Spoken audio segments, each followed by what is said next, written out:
त्रिदलं त्रिगुणाकारं त्रिनेत्रं च त्रियायुधं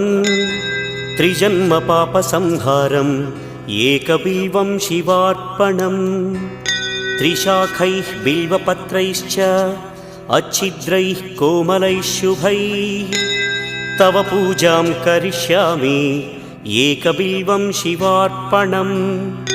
कोटिकन्या महादानं तिलपर्वतकोटयः काञ्चनं शैलदानेन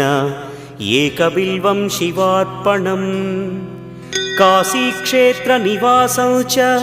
कालभैरवदर्शनम् प्रयागे माधवं दृष्ट्वा एकबिल्वं शिवार्पणम् इन्दुवारे व्रतं स्थित्वा निराहारो महेश्वर नक्तं हौष्यामि देवेश एकबिल्वं शिव